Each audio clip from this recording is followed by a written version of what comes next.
重生回到下乡插队前一天，季妹哭着闹着要代替我去那个据说穷得鸟不拉屎的海岛。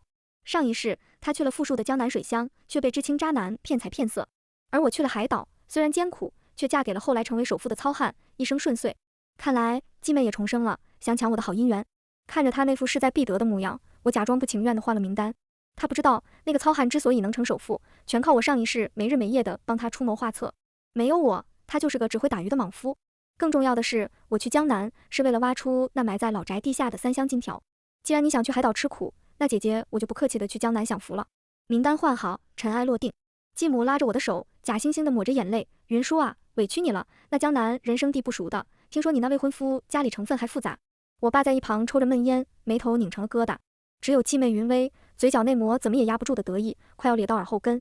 她上前一步，亲昵地挽住我的胳膊，声音甜得发腻：“姐姐，你别怪我。我也是想替你去海岛吃苦，你放心，江南毕竟是富庶地方，再怎么样也比海岛强。”他眼里闪烁着对未来的憧憬，仿佛已经看到了自己作为首富夫人的风光。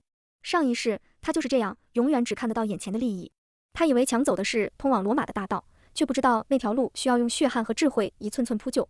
我垂下眼，做出渲然欲泣的模样，声音都带着颤：“我不怪你，妹妹，只希望你到了海岛能好好照顾自己。”云薇拍了拍我的手，语气里带着一丝居高临下的怜悯：“姐姐你放心，我会的。倒是你到了裴家，可要多长个心眼，别被人欺负了去。”他口中的裴家，就是我上一世的妹夫，那个把他折磨致死的知青渣男裴寻的家。我点点头，一副逆来顺受的柔弱样子。送他们出门的时候，云薇在登上前往车站的卡车前回过头，冲我挥了挥手，那张年轻的脸上写满了你输了的炫耀。我配合地挤出几滴眼泪，对着卡车远去的方向挥了挥手，眼足了被抢走好运气的可怜姐姐。直到卡车彻底消失在街角，我才缓缓放下手。转身的瞬间，脸上的悲戚褪得一干二净。我冷静地在脑中过了一遍江南裴家老宅的平面图，精确到那口藏着金条的枯井离后院的桂花树有几步远。至于云薇，我甚至能想象到她初登海岛，被咸腥的海风吹得满脸皲裂，面对一望无际的大海和简陋茅草屋时，那张得意洋洋的脸会如何扭曲。你想要的首富人生，拿去，就怕你没那个命相。坐了2天1夜的绿皮火车，我终于抵达了烟雨蒙蒙的江南小镇。空气里都是潮湿的水汽和桂花香，与北方干燥的尘土截然不同。裴家派了人来接我，是裴寻的母亲，一个看起来精明刻薄的中年女人。她上下打量着我，眼神像是在估价一件货物。就是你啊，云舒。她扯了扯嘴角，算是打过招呼。我点点头，没说话。裴家住的是一座2进的老宅子，青砖黛瓦，看着颇有底蕴，只是年久失修，透着一股败落气。一进门，裴母就开了口，语气不容置疑：“我们家不养闲人，既然进了门，就得守我们家的规矩。你一路过来也累了，西边的柴房收拾出来了，你先住着。”我未来的丈夫裴寻正坐在堂屋的太师椅上喝茶，闻言连眼皮都没抬一下。他穿着一身在当时看来极为时髦的白衬衫，头发梳得油光锃亮，长相确实斯文俊秀，难怪上一世能把云薇迷得神魂颠倒。他慢悠悠地放下茶杯，目光落在我随身的行李上。妈，别这么说，云舒同志远道而来是客，只是家里最近手头紧，云舒同志带来的那些嫁妆，我看就先充公，补贴一下家用吧。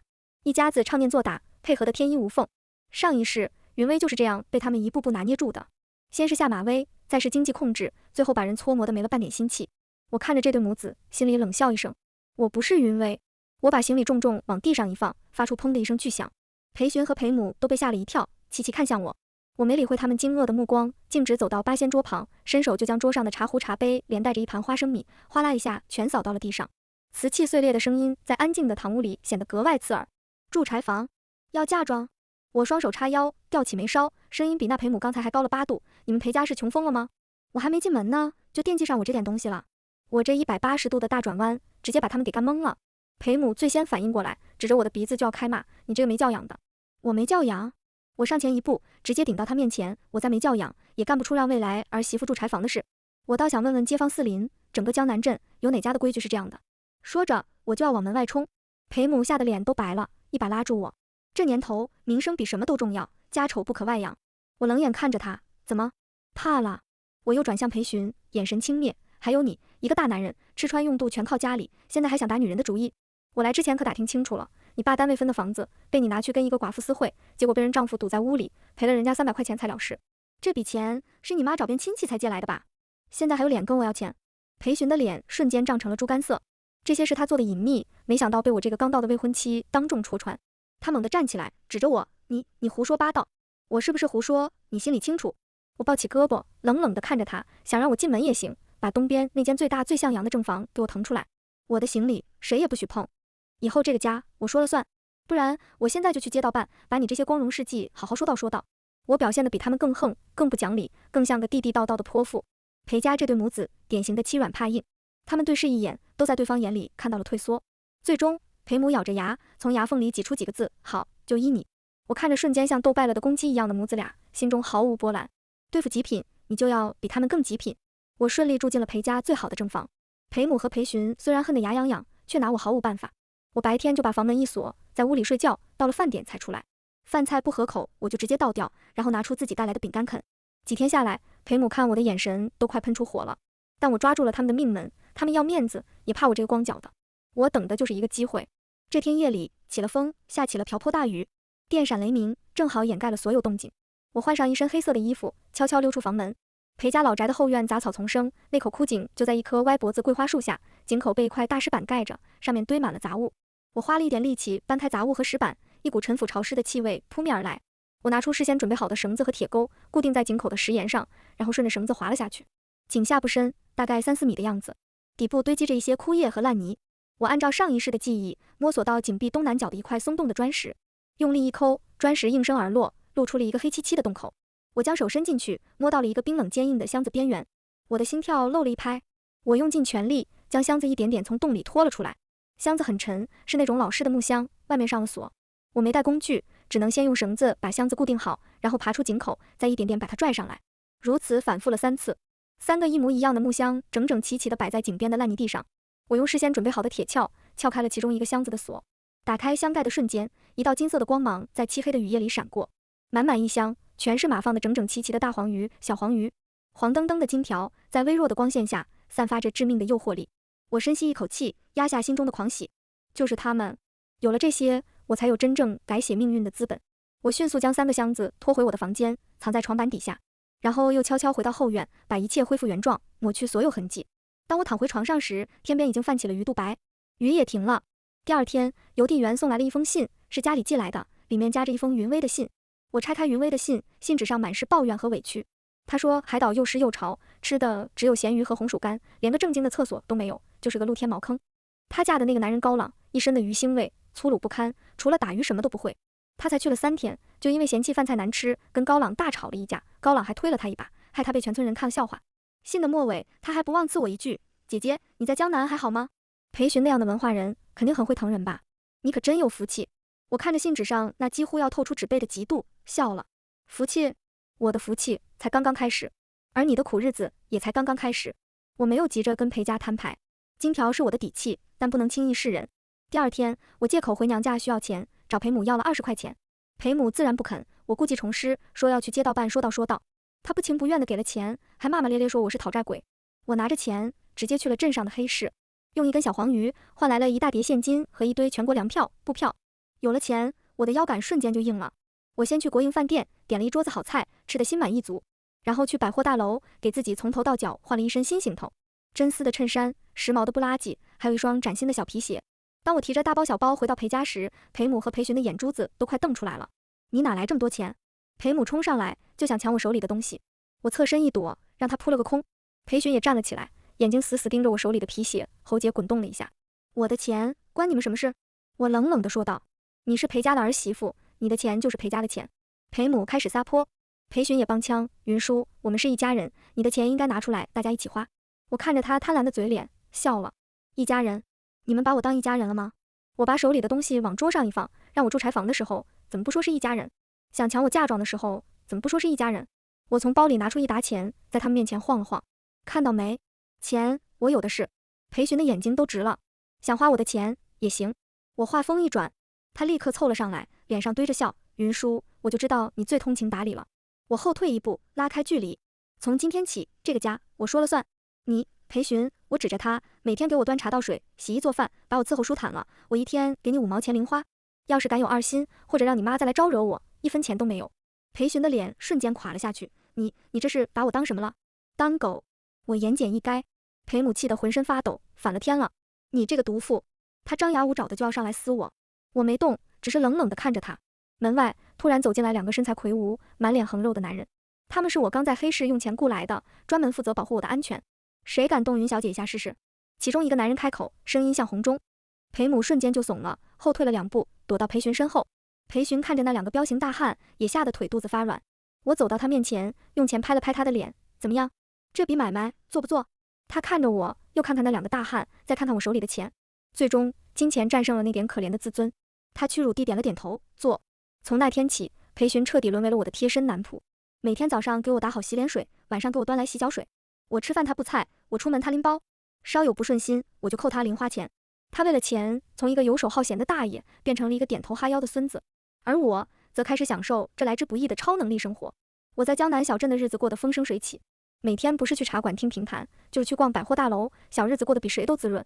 裴寻被我拿捏得死死的，裴母也被那2个保镖镇着，不敢再作妖。1个月后，我又收到了云薇的信，这次的信纸更皱了，字迹也潦草不堪，充满了怨气。他说他受不了海岛的生活了，逼着高朗学着别人搞滩涂养殖，想快点发家致富。他哪里知道，养殖是门技术活。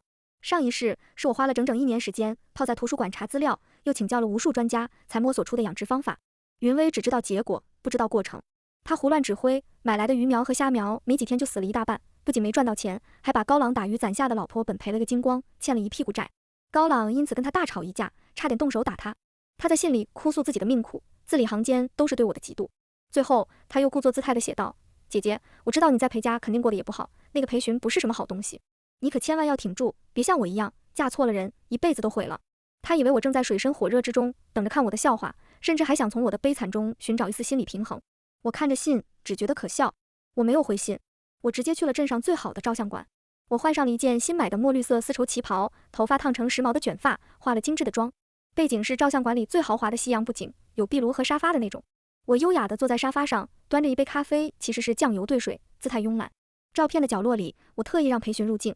他穿着打补丁的旧衣服，卑躬屈膝地弯着腰，手里捧着一盘剥好的葡萄，正小心翼翼地递向我。他的脸上是讨好又畏惧的神情。我将这张照片连同一张崭新的1块钱纸币一起寄去了海岛。我什么都没写，但这张照片胜过千言万语。云薇，看到了吗？这就是你为我精心挑选的人生。而你抢走的那个首付剧本，现在感觉如何？我几乎能想象到，当云薇在海风中打开信封，看到这张照片时，会是怎样一副崩溃扭曲的表情。他会发现，毁掉一辈子的不是嫁错了人，而是他自己根本就是个废物。好日子没过多久，麻烦就找上门了。一个自称是裴寻白月光的女人找上门。女人叫柳英，是镇上纺织厂的女工，长得有几分姿色，也泼辣。上一世就是她闹上门，说自己怀了裴寻的孩子，逼得云薇流产，最后郁郁而终。这一世她又来了，她挺着微凸的小腹，一进门就指着我的鼻子骂：“你就是那个从乡下来的！我告诉你，裴寻爱的是我，我们早就好上了，你赶紧给我滚蛋，把裴寻还给我！”裴母一见柳英，立刻像是找到了主心骨，立马站到他那边，帮着他一起骂我。听见没？我们家阿寻真心喜欢的是小柳，你这个站着茅坑不拉屎的，赶紧离婚！裴寻躲在后面，一脸为难，眼神却不住地往柳英身上瞟。我坐在太师椅上，慢悠悠地喝着茶，连眼皮都没抬一下。等他们骂累了，我才放下茶杯。骂完了，柳英叉着腰，骂完了，你赶紧签字离婚。我从包里拿出一沓钱，直接甩在桌子上。这里是500块。我淡淡的说，这男人归你了，钱你拿走，人你也带走，现在就带走，别在我眼前碍眼。柳英和裴母都愣住了，他们预想过我会哭、会闹、会上吊，就是没想过我会直接用钱砸人。500块在当时是一个普通工人好几年的工资。柳英的眼睛瞬间就亮了，呼吸都急促起来。他来闹，为的也不过是钱和名分，现在钱直接摆在眼前，比一个废物男人可实在多了。他一把将钱抓在怀里，脸上堆满了笑。这可是你说的？我说的。我点头，不过钱你拿走，这人你也必须带走。柳英的笑容僵在了脸上，他要钱，可不想要裴寻这个累赘。裴寻也急了，他没想到我真的会不要他。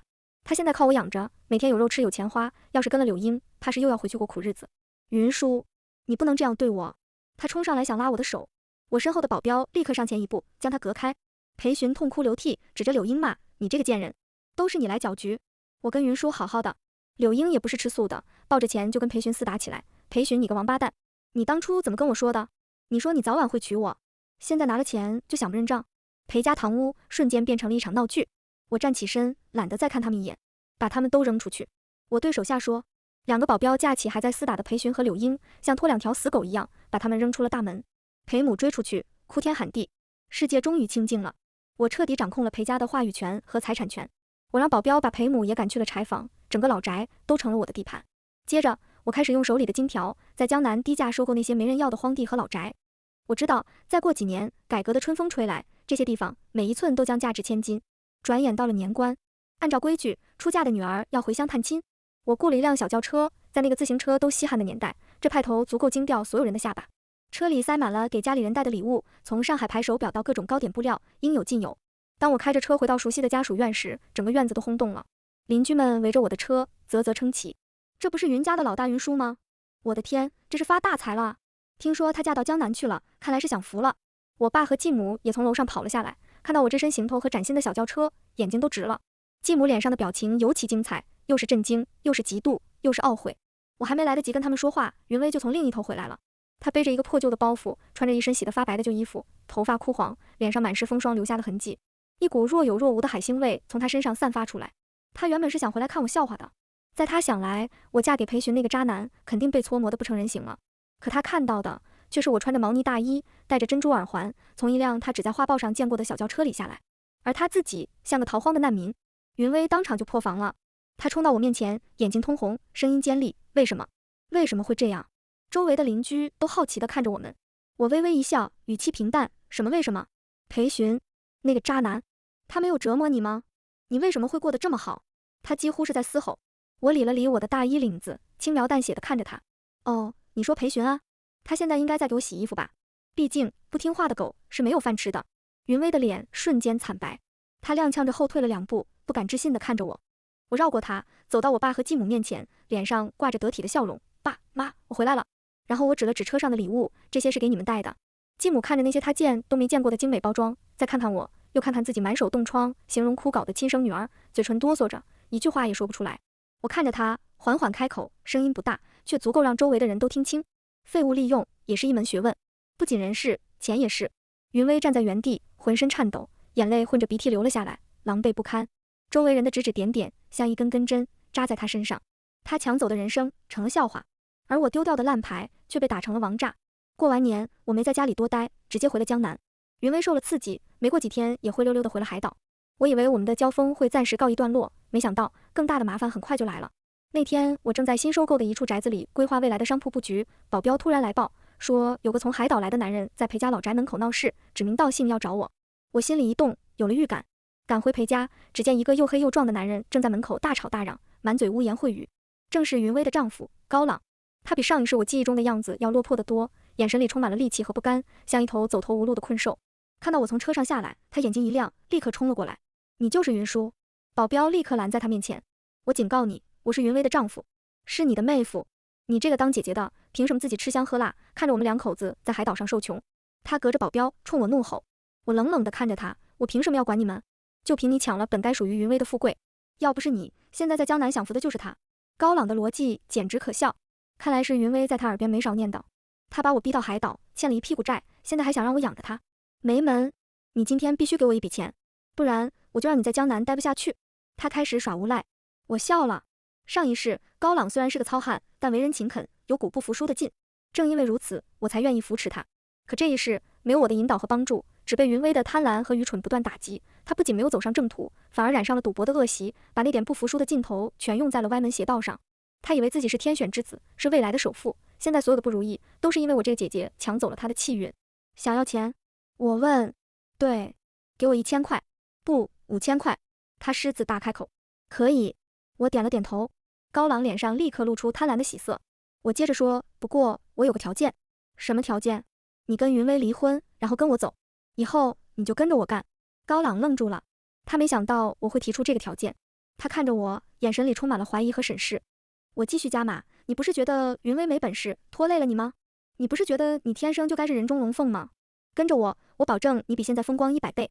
高朗心动了，他骨子里就是个自私自利的男人，在他看来，云薇已经是个没用的弃子了，而我浑身散发着金钱和权力的味道。好，我答应你。他几乎没有犹豫，就在他话音落下的瞬间，角落里冲出一个人影，是云薇。他不知道什么时候也跟来了江南，此刻正满脸泪痕，不敢置信地看着高朗。高朗，你怎么能这么对我？高朗看到他，脸上没有丝毫愧疚，反而一脸厌恶，滚开，你这个丧门星！说着，他竟然一脚踹向云薇的肚子，云薇惨叫一声，倒在地上。就在这时，几名穿着制服的公安从街角冲了出来，一把将高朗按在地上。警察同志，就是他，故意伤害，还企图勒索。我指着高朗，大声说道。高朗懵了，他拼命挣扎，你算计我？我走到他面前，居高临下的看着他，我只是让你看清楚，你到底是个什么东西。我又看了一眼蜷缩在地上哭泣的云薇，也让你看清楚，你选的到底是个什么东西。高朗因为故意伤害和敲诈勒索未遂被当场带走，我早就报了警，并且提供了他之前在海岛赌博欠债、家暴云薇的证据。这个所谓的潜力股被我亲手送进了局子，云薇最后的幻想被我一脚踩得粉碎。高朗被抓，云薇也彻底垮了。他没脸回海岛，也没脸回娘家，只能在江南小镇上游荡，靠打零工为生。我没再管他，解决了这个麻烦，我把全部精力都放在了我的事业上。然而，我低估了裴家人的贪婪。裴寻被我赶出家门后，一直没找到正经工作，过得非常落魄。而裴母一直对我怀恨在心，他们不知道从哪里听说了风声，说我发财是因为在老宅里挖到了宝贝。于是他们动了歪心思。这天，裴母突然一反常态，提着一锅鸡汤来找我，说是给我赔罪。云叔啊，以前都是妈不对，你别往心里去。这汤我炖了一下午，你快趁热喝了，补补身子。他笑得一脸谄媚。我看着那锅黄澄澄的鸡汤，闻到了一股若有若无的怪味。我心里冷笑，面上却不动声色。妈，你太客气了。正好我有点不舒服，你把汤放这吧，我待会喝。裴母再三劝我立刻喝，见我坚持，只好一步三回头的走了。他一走，我就把鸡汤倒了，里面果然备下了大量的安眠药。到了深夜，裴寻和裴母拿着撬棍和麻袋，鬼鬼祟祟地溜进了我的院子。他们以为我喝了鸡汤，已经昏睡过去。两人轻手轻脚地撬开我的房门，直奔我的床底。当他们费力地拖出那3个沉甸甸的木箱时，脸上露出了狂喜的表情。发财了，妈，我们发财了！裴寻激动的声音都在抖。小声点，赶紧搬走。裴母催促道。就在他们准备搬箱子的时候，我房间的灯突然亮了。我好端端地坐在椅子上，身后站着2个保镖。二位，这是在做什么？裴寻和裴母吓得魂飞魄散，手里的撬棍都掉在了地上。你没喝汤？裴母指着我，声音发颤。那点东西还想迷倒我？我嗤笑一声，谋财害命，罪加一等啊！裴寻反应过来，突然面露凶光。妈，跟他废什么话？反正他也知道了。一不做二不休，把他绑了，金子我们带走。说着，他就朝我扑了过来。保镖立刻上前将他制服。我没有报警，对付这种人，报警太便宜他们了。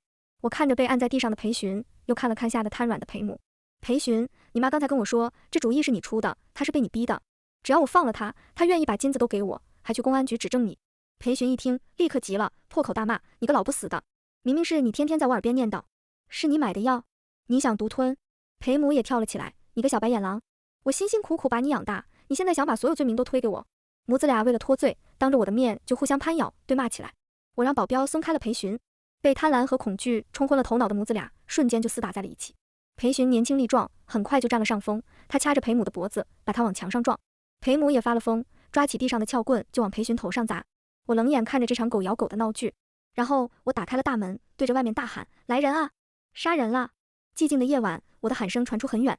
很快，邻居们和街道办的人都闻声赶来。当他们冲进院子时，看到的就是裴寻满头是血的倒在地上，而裴母则因为惊吓和刺激过度，口吐白沫，当场中风了。一场谋财害命的阴谋变成了母子反目的家庭惨剧。最终，裴寻因故意伤害罪被判入狱，裴母中风偏瘫，生活不能自理。而我作为受害者，不仅顺理成章的和裴寻离了婚，还以极低的价格合法的买下了这座已经升值不少的裴家老宅的全部所有权。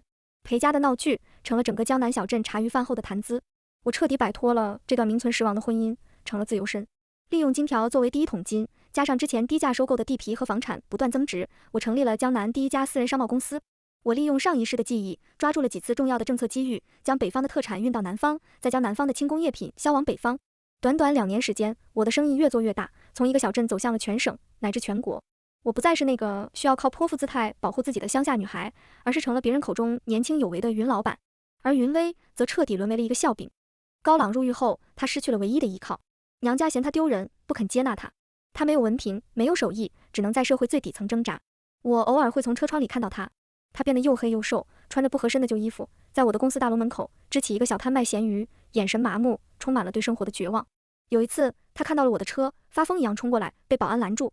他隔着车窗对我声嘶力竭地喊：云叔，你把人生还给我，是你抢走了我的一切。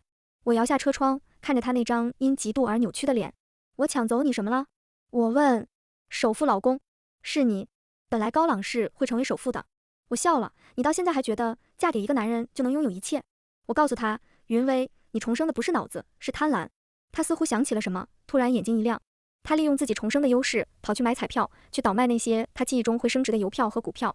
然而，他很快就绝望地发现，因为我的出现，这只巨大的蝴蝶扇动了翅膀，所有的一切都偏离了原来的轨道。彩票号码全变了，那些本该一飞冲天的股票，跌得一文不值。他花光了最后一点积蓄，却什么也没捞到。他终于意识到，没有能力和头脑，就算把中奖号码喂到他嘴边，他也抓不住。他的人生彻底成了一场空。云薇彻底疯了，他得不到的，也不想让我得到。他开始四处造谣，说我的钱来路不正，是靠出卖身体得来的。见没人相信，他又写了无数封举报信，寄到各个部门，举报我投机倒把，是行走的资本家余孽。在那个年代，这样的举报是致命的。然而，他不知道，我早就为这一天做好了准备。我的资产大部分都通过合法的渠道进行了处理，我甚至主动将一部分利润捐献了出去，以公司的名义为家乡修了一条路，建了一所希望小学。当调查组下来的时候，看到的不是一个唯利是图的商人，而是一个积极回馈社会的优秀青年企业家。调查不仅没有给我带来麻烦，反而让我获得了更大的声誉。市政府甚至决定要给我颁发一枚优秀女企业家的荣誉勋章作为表彰。表彰大会那天，我穿着一身得体的套裙，站在灯光璀璨的主席台上。我作为获奖代表发表了讲话，台下坐满了各界名流和领导。就在我发言结束，准备下台时，会场门口突然传来一阵骚动。是云薇，她衣衫褴褛，头发散乱，像个疯子一样冲破了安保的阻拦，想要冲上台。他是骗子，他的钱都是黑钱，你们都被他骗了。他嘶吼着，声音凄厉。保安们立刻上前将他架住，往外拖去。他拼命挣扎，像一条离了水的鱼。全场的目光都聚焦在他身上，充满了鄙夷和不解。我站在台上，手持着金色的奖章，静静地看着他被拖走。在经过我面前时，他用尽全身力气，死死地瞪着我，眼神里充满了不甘和怨毒。我拿起话筒，对着台下微微一笑，然后我看着他，一字一句清晰地说道：感谢大家。最后我想说一句话，有些路不是换一双鞋就能走通的。云薇的身体猛地一僵，她像是被抽走了所有力气，不再挣扎，任由保安将她拖出了会场。那句话像一把最锋利的刀，精准地刺穿了她最后的可怜的自尊。全场响起雷鸣般的掌声，而我在掌声中看到了一个时代的落幕和另一个时代的开启。几年后，我推平了那座见证了无数闹剧的裴家老宅，在原来的地基上，我建起了一座崭新的商业大厦，命名为云舒大厦。我站在顶楼的落地窗前，俯瞰着这座因我而改变了商业格局的江南小镇。它已经不再是小镇，而是繁华的城市。我的商业帝国也从这里延伸向更远的地方。有一次，一个老家的同乡来找我办事，闲聊中提起了云薇。他说，云薇后来精神失常，被送回了老家，整天念叨着什么首富、金条，疯疯癫癫的，最后被继母送去了精神病院。他还说，高朗出狱后去找过云薇，不是为了救情，而是逼问他当初云舒到底是怎么扶持他，让他成为首富的。云薇在疯癫中只反复说一句话：是珍珠，是海里的珍珠。高朗信了，倾家荡产，再次跑到海岛，一头扎进海里，想要寻找能让他一夜暴富的珍珠。结果他什么也没找到。同乡走后，我从保险柜里拿出了一个盒子，盒子里是我上一世亲手绘制的海岛养殖区域图和一份详细的珍珠养殖技术报告。上一世高朗之所以能成为首富，不是因为他运气好，也不是因为他能力强，而是因为我在一次偶然的机会下，在那片贫瘠的海域发现了一种极为罕见的可以人工培育的黑珍珠母贝。我花了数年心血，才研究出完整的养殖技术，那才是真正的点石成金的金手指。这一世我没有再去海岛，我将这项技术用在了江南更为广阔和富饶的水域里。我培育出的珍珠品质更好，产量更高，成了我商业帝国里最璀璨的一顶皇冠。我亲手成为了那个别人口中的传奇。而云薇和高朗直到最后都不知道自己错过了什么。他们以为重生是捷径，以为抢走了别人的剧本就能坐享其成。他们永远不会明白，真正的金手指从来不是嫁对什么人，也不是预知什么未来，而是你自己，是你那颗永远不向命运低头，能将一手烂牌打成王炸的强大的内心。我端起酒杯，敬窗外的万家灯火，也敬那个在绝境中从未放弃过的自己。我的人生才刚刚开始。